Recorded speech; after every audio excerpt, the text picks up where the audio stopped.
কথা হলো অপ্রসঙ্গের জন্য এসেছি। আমি চেষ্টা করেছি মানুষের বিভিন্ন সময় যখন এখানে এসে কথা পাইলাম উপজেলায় কোনো বরাদ্দ নেই। আমার উপজেলা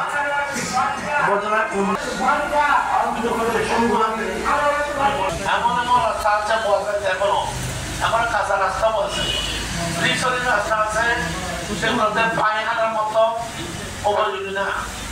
পানি যদি দিই তারা মনে হয় মাঠে মস্কে যাবে উঁচু নিচু যে অবস্থা মহাখালীর অবস্থা এগুলো দেখেই আমার খুবই খারাপ লেগেছে এবং একটা মোটামুটি আমি এগিয়ে গিয়েছি কোন ইউনিয়নের কোন রাস্তা কি অবস্থা। প্রত্যেক রাস্তা আমি ফাইনাল রকম করেছি।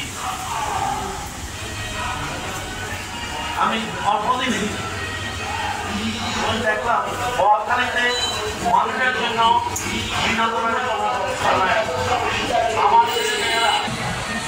আমার ছেলে মেয়েরাও কিন্তু সাধারণ না, সবাই বসবাস করে অমরের সামনে ভালো দেখা হয় না।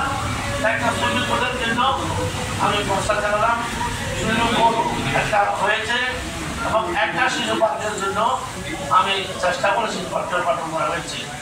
আমি বলেছিলাম 200 জনের জন্য এখানে 800-900 পর্যন্ত শিশুরা তাদের গাড়িয়ান নিয়ে এখানে ঘুরে করেছে।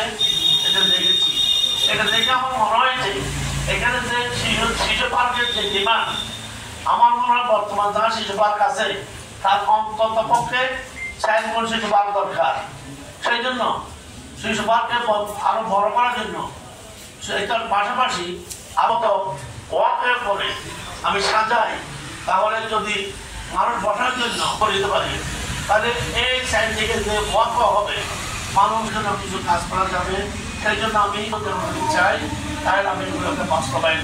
আমাদের পররাষ্ট্রমন্ত্রী ডক্টর হাসান মাহমুদ, বর্তমান পররাষ্ট্রমন্ত্রী ডক্টর হাসান মাহমুদ সাহেব উনি বনমন্ত্রী থাকাকালীন আমি ওনাকে বলেছিলাম আপনি রাঙ্গুনিয়ার সাথে বকালে একটা সংযোগ করেন। তখন উঠে আমাকে বলছে এটা আপনি বলেন কি, এটা কেন সম্ভব, 100টা ব্রিজ লাগবে। তখন আমি বলেছি কি সিট আপনারা সবাই ছিলেন, সিট একটা জয়েন করে এই মার্মাগুলি থেকে যতটুকু পাহাড় আছে শেষ পর্যন্ত ছোটো ছোটো কয়েকটা ব্রিজ আছে। তখন উনি পদক্ষেপ দিলেন রাস্তাটা আজকে এই রাস্তা দিয়ে আমরা যেতে পারবো, আবার মানটা কমে যেতে পারবো।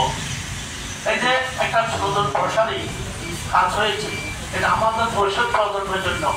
এখানে পাহাড়ের ভিতর যে সুন্দর দৃশ্য, প্রাকৃতিক দৃশ্য, এটাও মানুষ অবলম্বন করতে পারবে।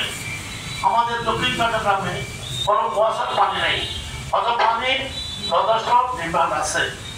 আমাদের পশ্চিম দিকে যদি আমরা কর্মকর্তা না যাই টিভিটার দিকে, তবে কি করতে হবে, কাজ করতে হলে নিজস্ব টাকা পয়সা খরচ করতে হয়, বরাদ্দ করতে হলে টাকা পয়সা খরচ করতে হয় এবং বিভিন্ন মন্ত্রণালয়ে যাওয়ার মতো অভিজ্ঞতা থাকতে হয়। এই অভিজ্ঞতাটা আমি অর্জন করেছি। আলুগড় ব্রিজের ব্যাপারে আলাপ হয়েছে, উনি আমাকে বলেছেন আলুগড় ব্রিজ ইনশাআল্লাহ হবে, আপনি যদি কিছু টাকা আপনি মানুষকে পাঠাইতে পারবেন, এই দায়িত্ব আমার। আমি যখন আসলে রাজনৈতিক মানুষ কাজ করতে রাজনীতি করেছি এবং মুক্তির পক্ষে অবস্থান নিয়েছি, সবার প্রতি আহ্বান থাকবে আপনারা কোনো